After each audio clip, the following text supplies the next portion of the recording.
There are three methods of measuring national income. One, output method. Two, income method. Three, expenditure method. In output method, it is of two types. One, final product approach. B, value added approach. In the output method, only the value of final goods and services produced in all the three sectors are included in the measuring national income. Here, our economy is divided into three sectors. Primary sector, which consists of agriculture and mining. Secondary sector consists of manufacturing and small and large scale industry. Tertiary sector, it consists of commerce, banking, communication and service sector. So all these sectors, production is calculated at final level, at the aggregate level. So the value of intermediary production counting will not be added here. So only the value of final goods and services will be added in this method. In the output method, second approach is value added approach. In the value added approach, the calculation of national income will be made in different stages of production. In the different stages, the value will be calculated and finally it will be summed up and it will be added to the national income. Value added method can be nicely explained with the help of this table. Now, farmer sell wheat to the flour mill at the rate of 700. Then in the flour mill owner, he will convert this wheat into the wheat flour. So he will add 300 worth of value to the wheat he has purchased. Now the total value will be 1000. Then that flour mill owner, he will sell the flour to the baker. So baker, he will convert into bread. He will add additional 300 rupees worth of value to the wheat flour. So now the final value of the bread will be 1300. Then baker will sell the bread to the merchant. Then merchant, by keeping 100 rupees worth of profit, he will sell to in the market. So he will be adding 100 rupees worth of added value. So final value will be 1004. So this is the final value. If you take into consideration aggregate value, this will be 1400. If we add all together 700, 300, 300, 100, then total value will be 1400. To avoid double counting, this method sometimes it will be used in the measuring national income. Lot of precaution to be taken in measuring output method. See, to avoid double counting, only value of the final goods and services to be taken into account.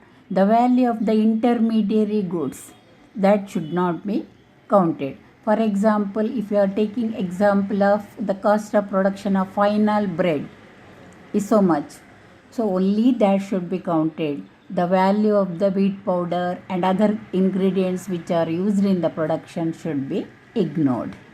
Second one, goods consumed for self-consumption, especially this happens in the agriculture. It should be measured. How it will be measured? By guesswork. So much is consumed, then that should be added. Then indirect taxes should be deducted and subsidy given by the government to be added. And value of the export added and import to be deducted. We have already seen X minus M. X means export, M means import. Depreciation to be deducted. It is the wear and tear of the capital for a year. Then next one, sale and purchase of second hand goods to be ignored. So these are all the precaution to be taken in the output method. Next method is called income method. In the income method, rent, wages, interest, profit and mixed income is added. It is the aggregate of rent. It is the reward for capital. Then aggregate of wages.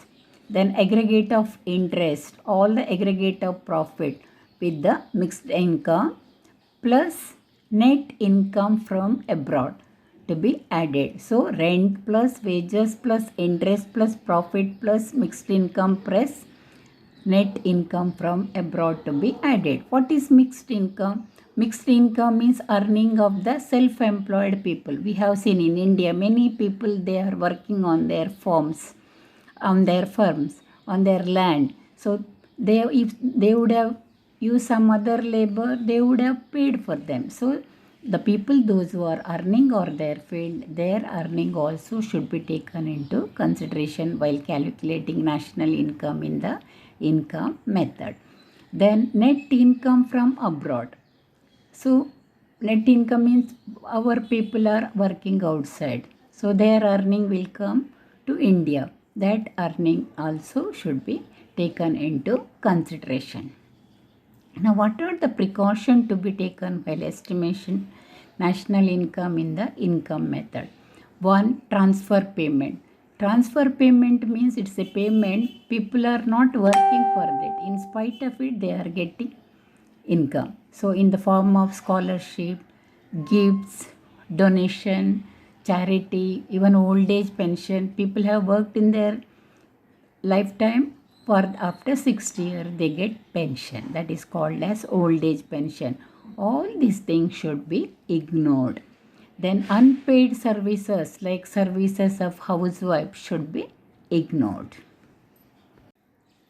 The third precaution to be taken, income from the sale of second hand goods like car, house should be ignored, because already the value is calculated once. That is why second time it should be ignored.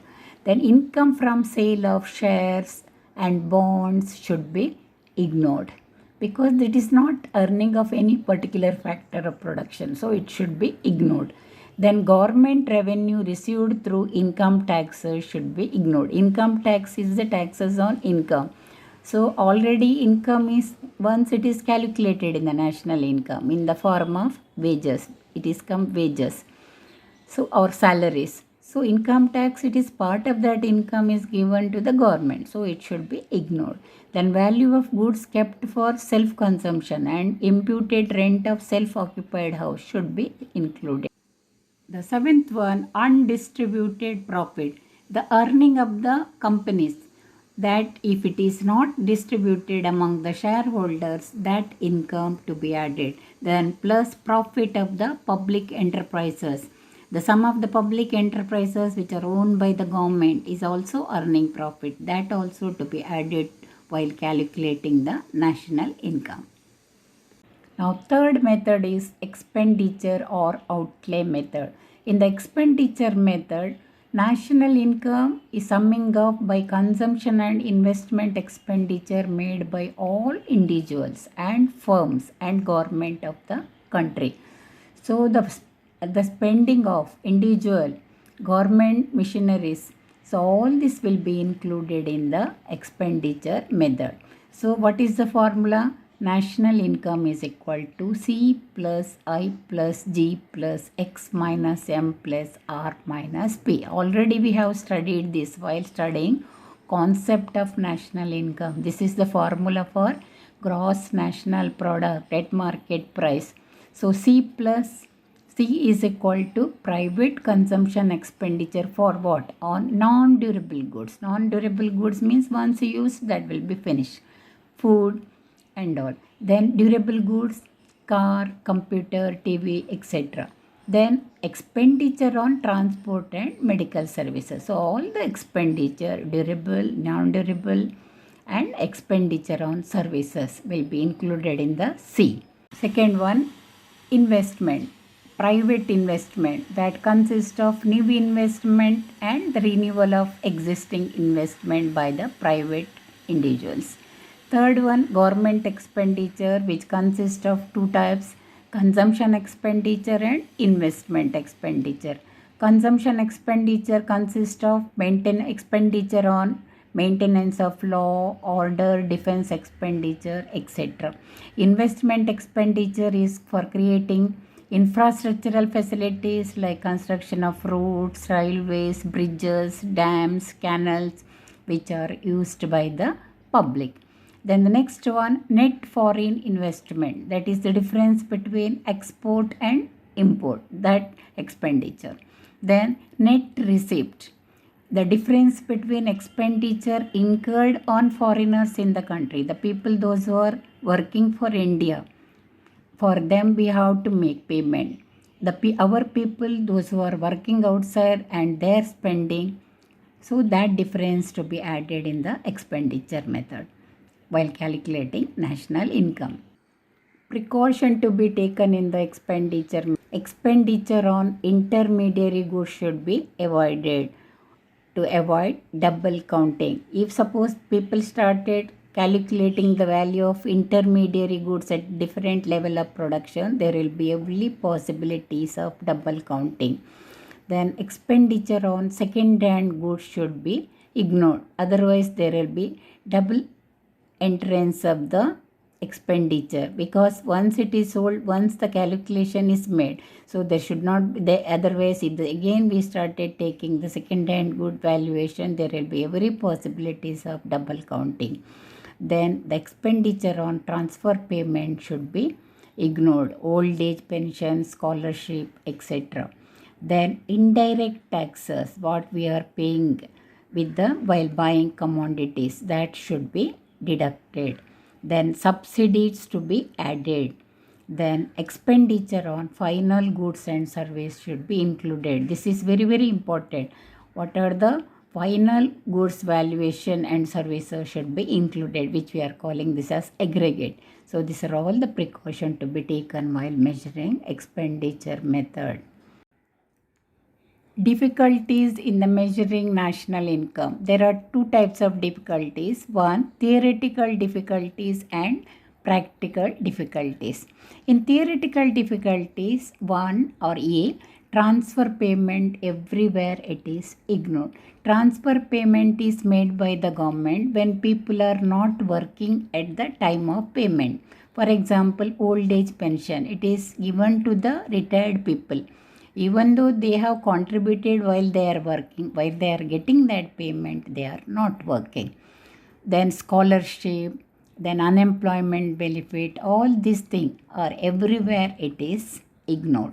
Then unpaid services of the housewife. Housewife service is most valuable service. If she works outside, her income is calculated. If she works inside the house, since she is not getting income, our service is ignored. Then next one, income from illegal activities, black marketing, gambling. So this type of activities also people make earning. This earning is not added in the national income because it is not come into the account. Then production for self-consumption. Then we can see in the agricultural sector, part of the products is being used in the house only, so that exact amount how much they have used in their domestic purpose, that amount they are not getting in monetary terms. Then last one, changing price level. Prices are keep on fluctuating, sometimes it falls, sometimes it goes up. When it goes up, even at the time of low production, they will get more income. When the price is less, even though the production is more, they get less price. So keeps on price changing. That difficulties also they have to face. Practical difficulties involved in the calculation of national income. One, problem of double counting. Especially in the value added method, national income will be calculated at different stages of production. While making calculation of the values at different stages, there will be every chances of double counting. So that problem will be there. Then the second one, existence of non-monetized sector. Since we are mainly, our economy is agricultural based economy, it is non-monetized sector. It is not a monetized sector. Majority of the transaction is going on. They are not keeping account properly. So that is a bigger problem while making measurement in the national income. Then unknown side business. In the agricultural business, it is not a full-term business. Some of the months they have to keep idle. So they are having different type of small scale sector, different small business they are having, like honeybee, mat making, dairy farming, all this in the side business they are having. They are not getting the account of this business in monetary terms. So that is another problem while calculating the national income. Then the data is inadequate and unreliable. We cannot trust the data because, especially for example, some of the products farmers they are using in their household sector. So the value of that production will be calculated on guesswork. Then other than that, even in the industrial sector, to avoid taxation, they are getting not appropriate data. So that also leads to lot of problem while calculating national income. Then depreciation, there is no uniform system of depreciation is not there. In the initial years, the depreciation will be less. As year passes, the depreciation will be going at very faster rate. Then illiteracy and ignorance. India, majority of the people are, nearly only 70% of the people are literate people. The remaining people are illiterate people. So here they do not know how to keep the account and all. Then many times the ignorance also contributes a lot for keeping account of their production. So these are all the practical difficulties they have to face.